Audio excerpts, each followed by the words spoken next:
Okay, yeah, welcome to the show, and uh, thanks so much for being with us. I know that now we have to do the show kind of remotely because the studio is closed, but Mhm. yeah, I'd be happy to welcome you back to the studio once everything is over.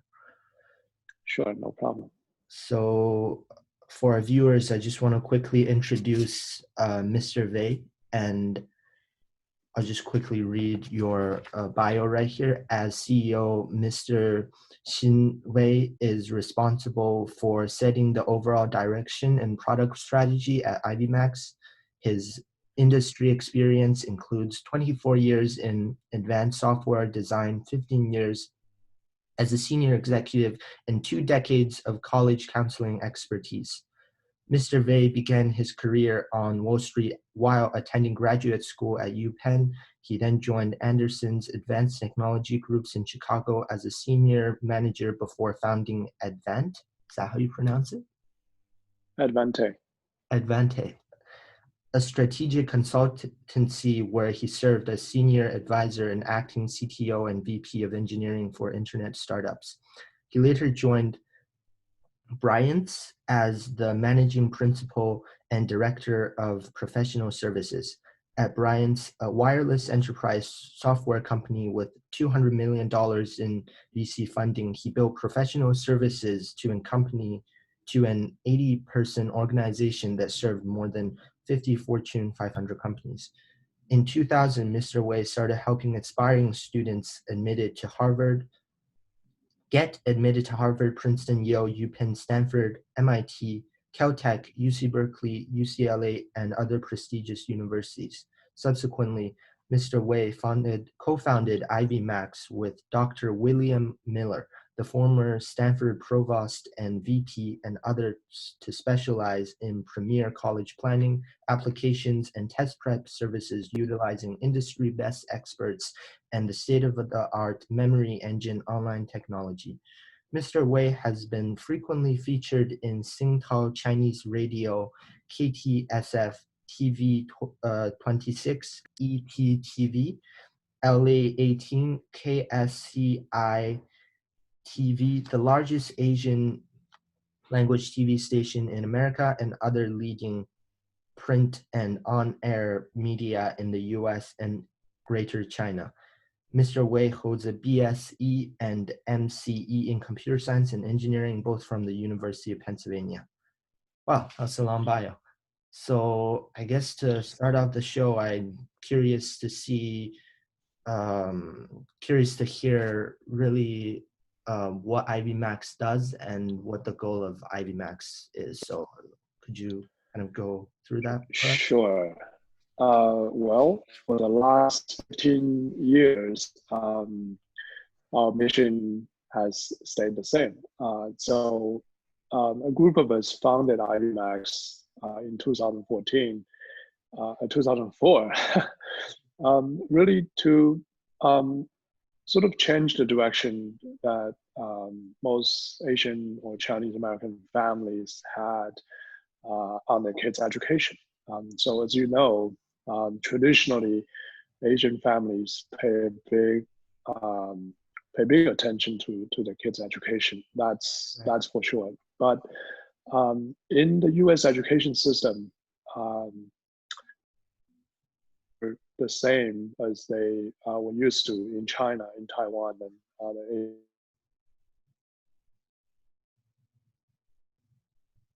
Hello?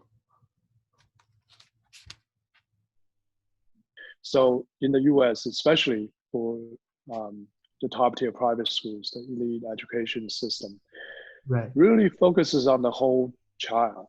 So in other words, your perspectives, your abilities, your skills, and in a way, your heart and soul are Mhm. all considerations that will be in. So you no longer can just win that game by being the best student. You need to be the best person. And that whole person education, or the so-called holistic approach to educating a young person is really what Ivy Max has been focusing on since the beginning, and I'm glad to say has been successfully doing that for the last 15 years. So that's really what Ivy Max is all about. A few of us who also have Ivy League backgrounds and who have gone through the education system, as well as have succeeded in many of the different industries, came together more than 15 years ago. The whole idea was to bring some of the real relevant elements into high schoolers or middle schoolers' whole college planning process, not just boosting their academic records or making them a better student, but really try to instill in Stanford's words or in Harvard's words the sense of duty and the kinds of longer term or bigger vision that they need to carry into college and then of course beyond college, really into their various different lives paths. So that's really what Ivy Max is all about in a nutshell, to focusing the whole educational approach or attention from Asian families, especially Asian parents who perhaps are still in that old or traditional mode of academics and test scores and test scores, and really try to shift their thinking into more of a balanced approach. Life experiences, that again, as I said, sense of service or contributing to your communities and to society at large is really what we are all about for the last 15 years. And I'm happy to say perhaps for many more years to come. Okay. So you have obviously a lot of experience in technology and financial industries, as you've mentioned in your bio. I'm curious, what compelled you to start a education company? Well, after our last startup was merged into the VC investment company's portfolio of companies back in 2003, I believe, a year before we started Ivy Max. So a few of us were all at the stage, either have exited startup companies who went to public, or in my case, exited in a different form with merger of our company with other portfolio companies of the VC. So we wanted to do something that would not just a successful business venture. So at the time, Stanford's former provost and vice president, Dr. Miller, we were fortunate enough to really get his blessing and his angel investment together with several other prominent angel investors in Silicon Valley, really do something that, as I said, not only successful in the business terms, but also as a valuable or meaningful social enterprise. So at the time, when which I'm a group of, thinking about some business that's going to not only make money, but also make a social impact. We have all kinds of ideas, education companies, healthcare companies. And then in the end, we kind of narrowed down on something that has to do with education because number one, the investment requirement is different. With healthcare and with any sort of life science related companies, it also requires other extensive amount of industry expertise and scientific knowledge that all four of us didn't have, which really made us thinking, well, okay, then education is probably the real focus or some area we should focus our efforts on. Right. And that's why we sat down and we really grow ourselves and you know, looked around and realized, oh, wow, even though all of us had Ivy League educations, I went to Penn for undergrad, and another person went to MIT, and then two others, one went to Stanford, and one was UC Berkeley, even though it was an Ivy League school, but definitely top tier school. All was very relevant educational background. And at the same time, the four of us also had extensive industry experience, all had very successful industry careers in Silicon Valley. And one of them also in sort of education related business as well. So we thought, okay, this is probably where we can bring most value, bring all of our industry experiences as well as the educational background to bear on this new venture, to make a difference. And the college planning area is where we see the most benefits would come, because that's really something that's going to change the whole sort of test prep consulting business at the time, back in the early 2000s. There weren't really any so-called the college planning component at all. If you look down the De Anza Boulevard in Cupertino, which is Apple's home base, it's all about test prep. It's all about Right. boosting students' academic records, but Right. nothing the overall sort of planning to guide them through that whole process.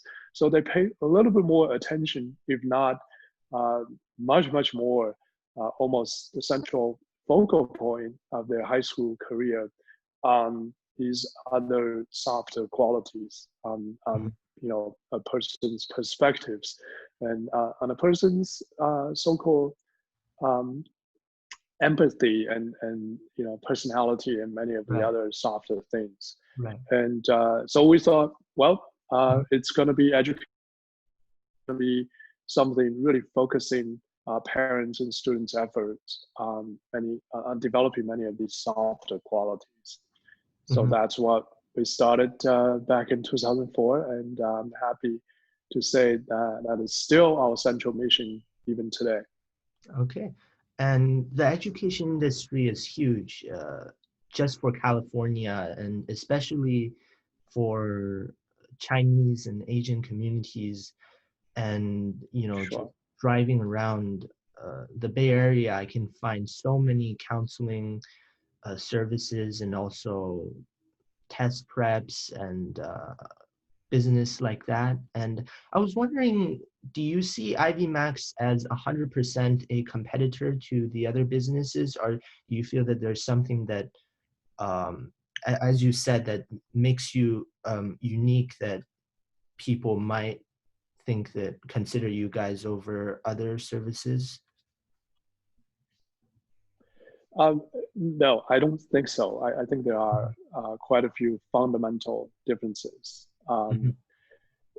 One, first and foremost, all of our founders and senior management at Ivy Max, even though we're a business, but all of us are still involved in a frontline counseling and guidance work, and running very specific projects. In fact, many of the humanitarian projects we lead our students to do.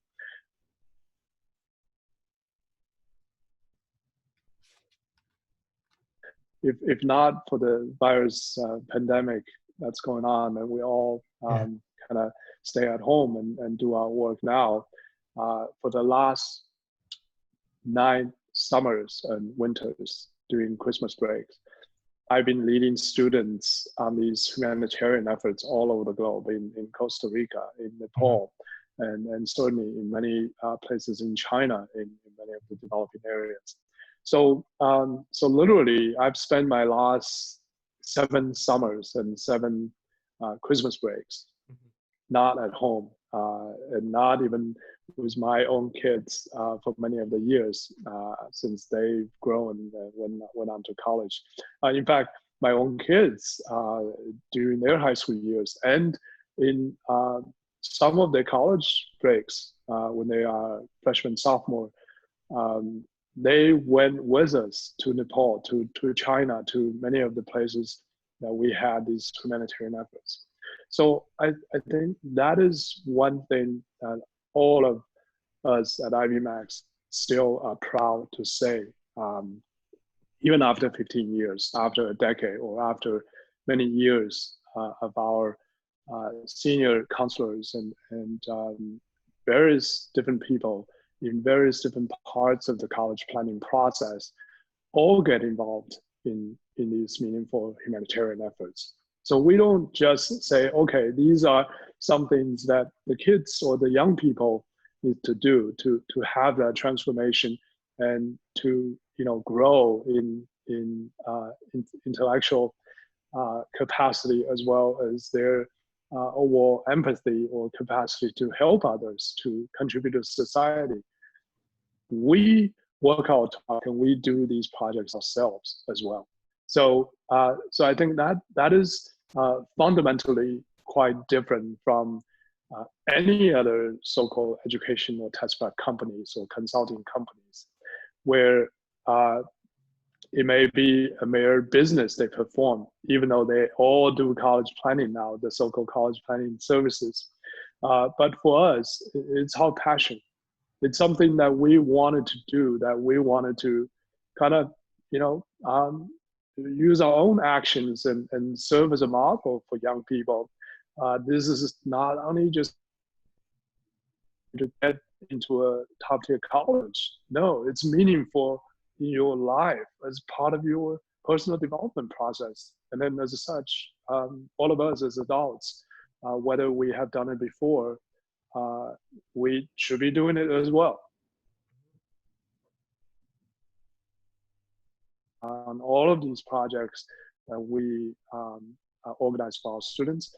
And on top of that, actively participate in our local communities, not just helping others in need around the globe, but we help out in Cupertino, in Fremont, in any of the cities where we have an office, have a presence.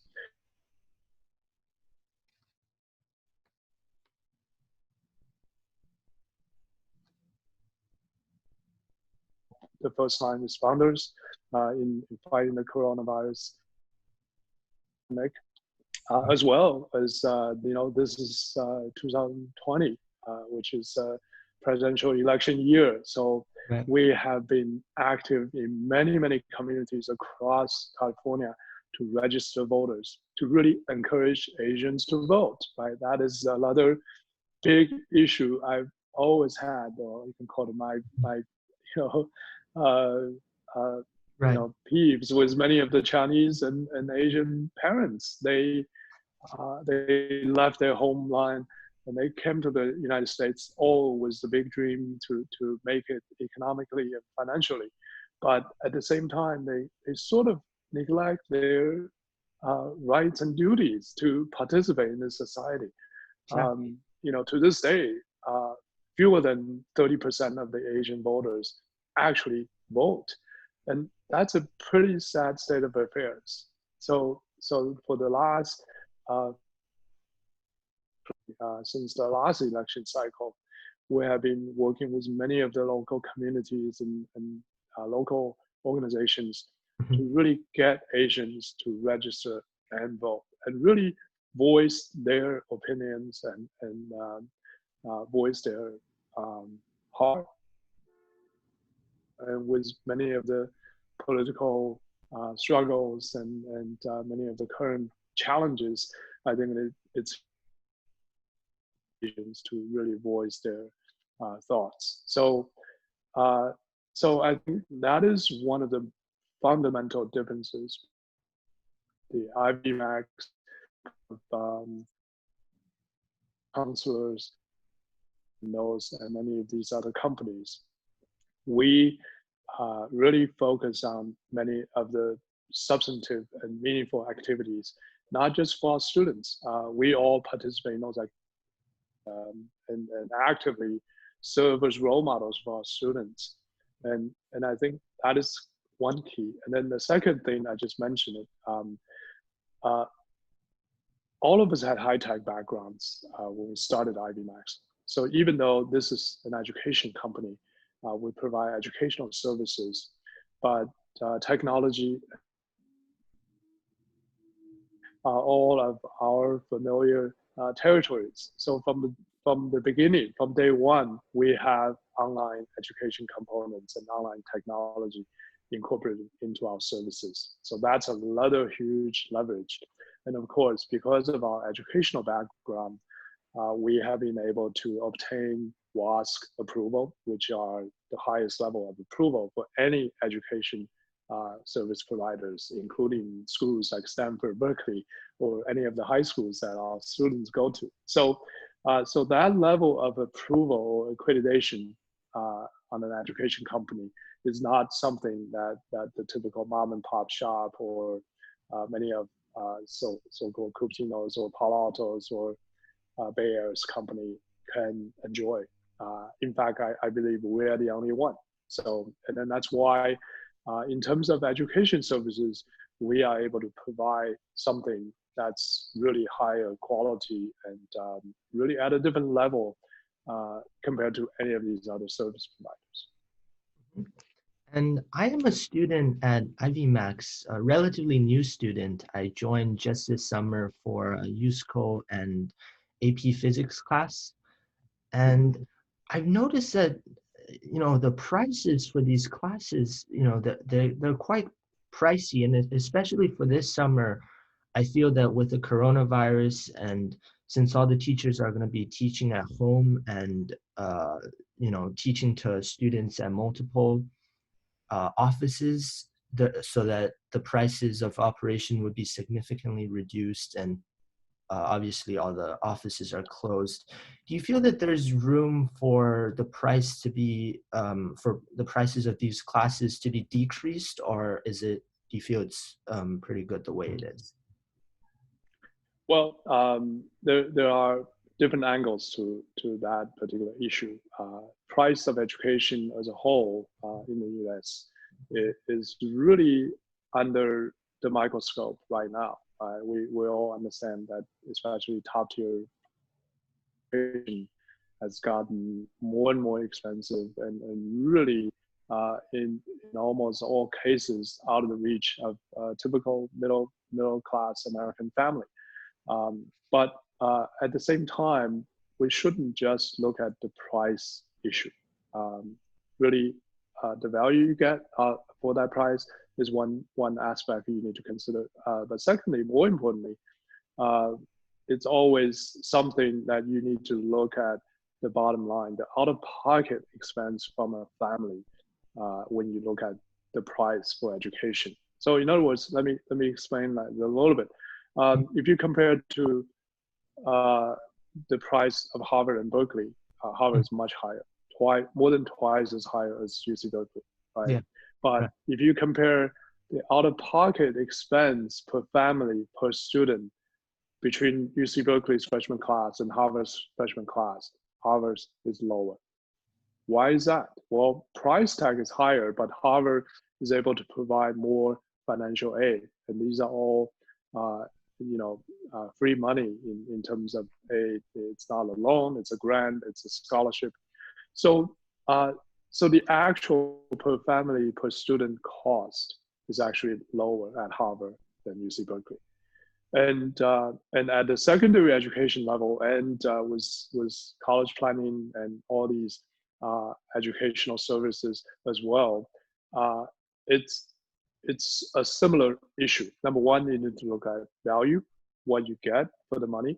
And number two, the actual cost. So we do provide scholarships and aid to students and families with less financial resources as well. In terms of aid, disadvantaged families or low-income families who come to Ivy Max's doors, we are able to offer, in some cases, almost 100% scholarships on many of these services products. So that's our belief. Really, the elite education is never going to be cheap. In Right. fact, if you look at some of the best providers of such services in the city of Boston and New York, you're talking about 20,000, 30,000, or even higher per year in terms of a student's college funding efforts.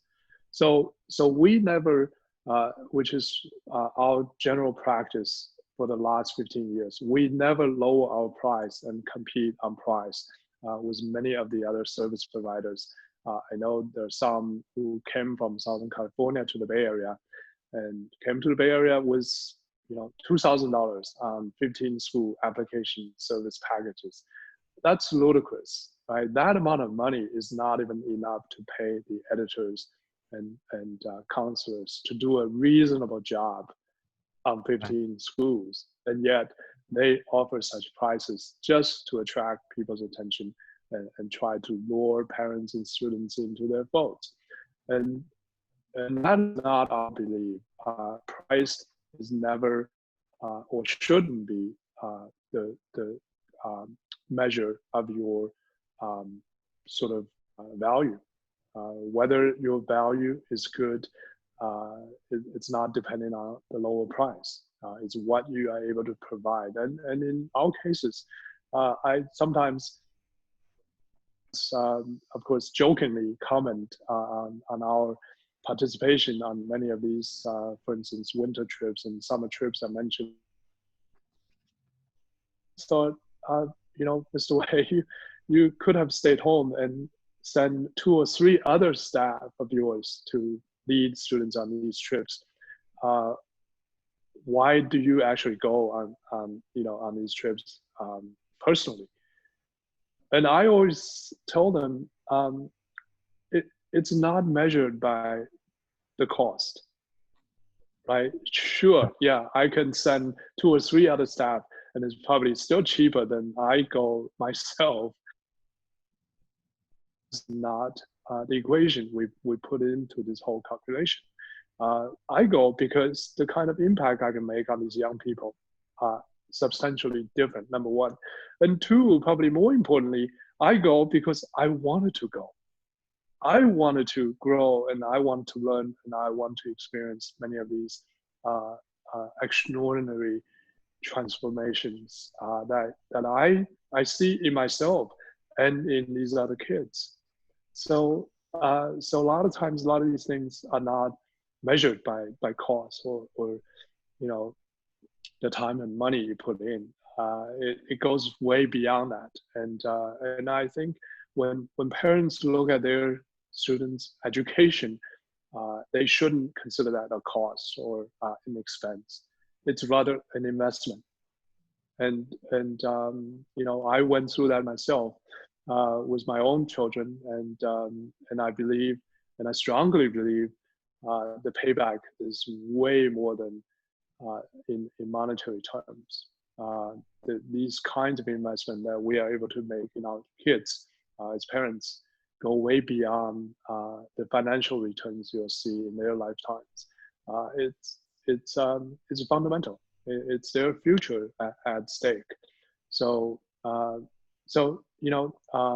in a way, I think this is probably the smartest investment or the best investment any parent can make in their lifetime, way more than.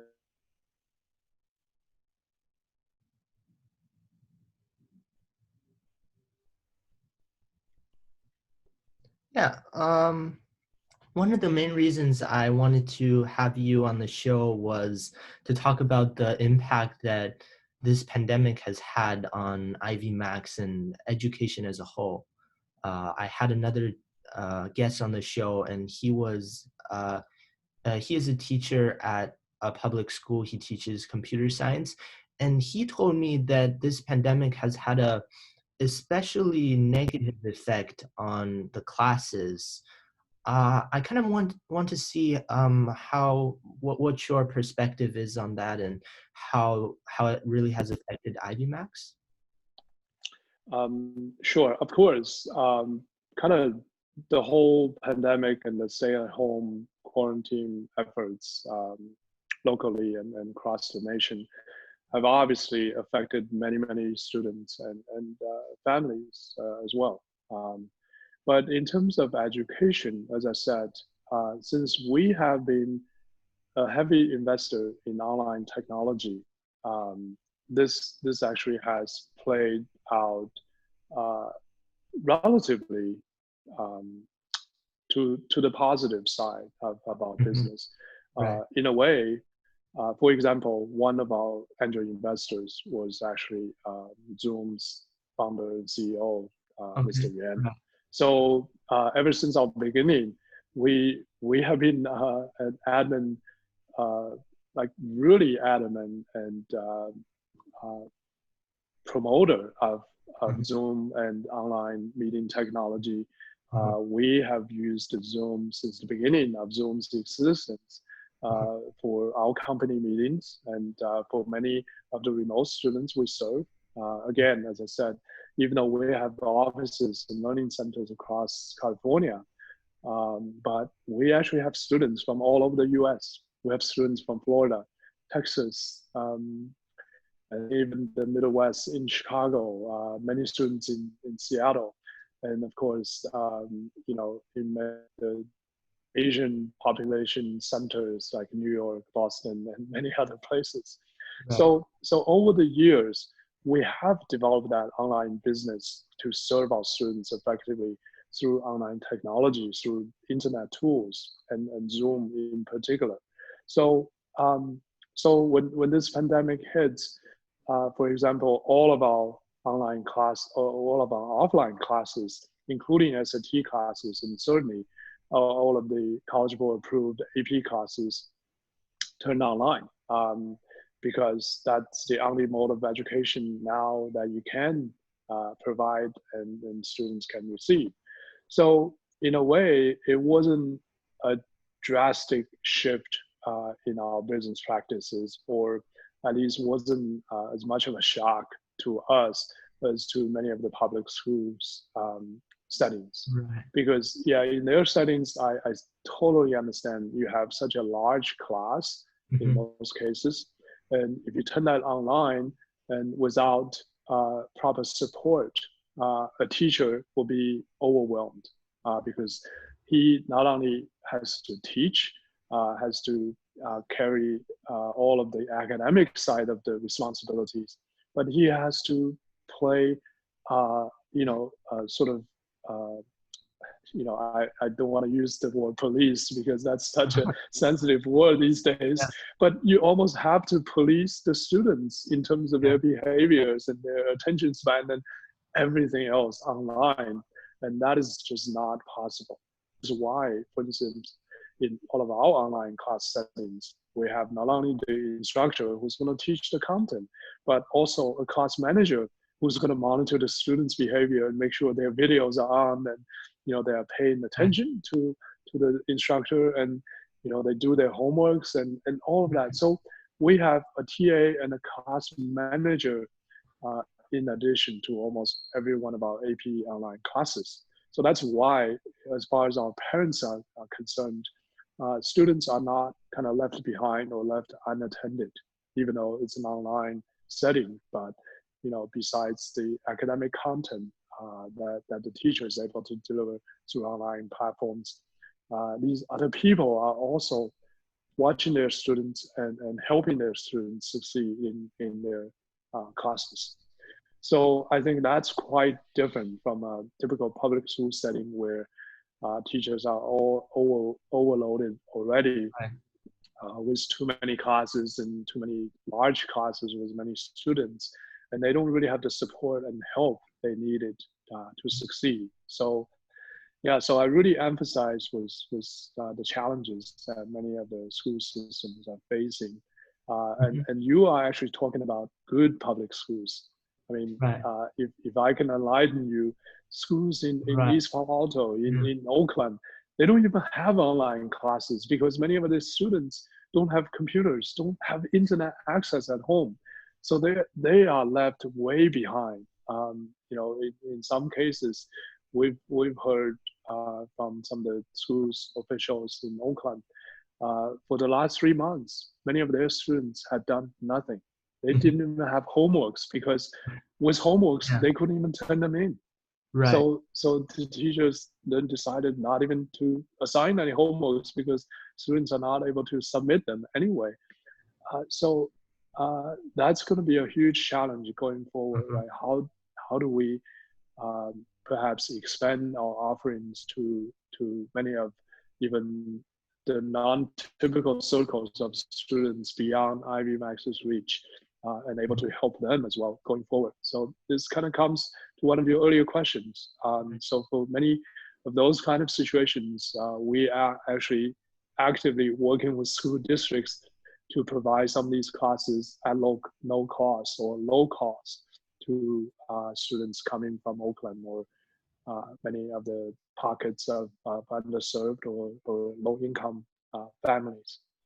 Yeah, and I feel that one of the things about this is, as my other guests mentioned, was the latency, which meaning that the amount of time that it takes for the teacher to get to a student to answer questions, and for the teacher the student to respond, has significantly decreased because of the pandemic. And this is one of the things that I feel Ivy Max has done really well. Is part of the reason why I joined Ivy Max is because the system is just it's quite amazing, because you have classes for the AP Physics class I'm taking. You have classes every week for the summer, and so 3 times a week. But also there's Q&A sessions during the weekend, and all the homeworks are posted on Google Classroom. So I just feel that overall the way that you guys are handling this is it's quite amazing. Yeah, and again, as I said, technology is there, but Right. just kind of unfortunate for many of the public schools, especially in the low income areas or the disadvantaged population. They don't necessarily have the same kind of access to technology, so that presents a huge challenge for many of the public schools. So I think education as a whole, of course, is facing big changes. And this fall, with the current coronavirus situation, I don't think we are even sure in September every school is going to be able to open. So going forward, how we deal with these kind of challenges and able to provide the same effective education to all students is going to be a much larger question I think society has to answer. Mhm. And I hope we can also be part of that solution and really help out in some ways. Yeah. And the last question that I want to ask you is whether or not you think that online education is a substitute for physical classrooms. Um, it delivers the content probably just as effective as face-to-face classroom settings. But in some cases, I think the science or the STEM related classes Right. probably will be less of a challenge because it's mostly content learning. So teachers teach and inspire students to think critically and solve problems. So that delivery mode is probably fine. But for many of the humanities courses, I think the level of engagement and interaction will be impacted negatively. So in other words, if you're talking about an AP US history class or any of the more advanced humanities AP classes, a lot of discussion is required, right? So the interaction between students, not just between instructors and students, will be critical as well. So um, I think we have to figure out a way to really provide some sort of incentive or really engage students even beyond classroom time to interact with each other. And that will perhaps fill the void that online learning environment has. So what we have noticed is in the past, especially during the last year when we had more and more of these classes online, some of the students, they still pay attention during class and they answer questions and they ask questions during class. But after class, they don't tend to participate in enough group discussions and group work as they used to when they were offline, because many of these projects are group-based and require students to read together and to share their thoughts and really to analyze things in kind of discussion mode, not just tucked away in their own bedroom or at home somewhere in front of a computer. That is not enough. So that's why we really appreciate some of the technology features that are coming out, which enable group work or community work or students getting together even after class to really engage in more interactive and kind of critical or developing their critical thoughts in some sort of productive group environment. So I hope technology-wise there will be more of those kinds of support that really connect students together beyond classroom setting. I think with that, there'll probably be more benefits and more gains even in online education setting. But again, as I said, we are facing big and small challenges at all levels in all different directions right now. So I hope that transition process will be smoother and more tools will come online to help students. Yeah, that sounds great, and absolutely agree with you. So, well, thank you again for coming onto the show. I really enjoyed the conversation with you, and also for you sharing the insight and everything. So, I mean, if you have anything else to add? Well, sure. Thank you for having me. And again, as I said earlier, it's our mission to really enlighten students and their parents about what education is all about in the U.S. in the overall scheme of things. But more specifically, really try to work with our students to inspire them to become a better person, not just to head to a top tier college. That shouldn't be the goal. That's just the means to achieve much bigger and longer term goals in our lives. Exactly. I'm glad we had this opportunity to talk, and maybe we'll have Same more here. chances to share our thoughts again. Okay, thank you so much. And All right, thank you. all right, see you later. Thanks. Okay, bye. Bye. Bye-bye. Bye. See you.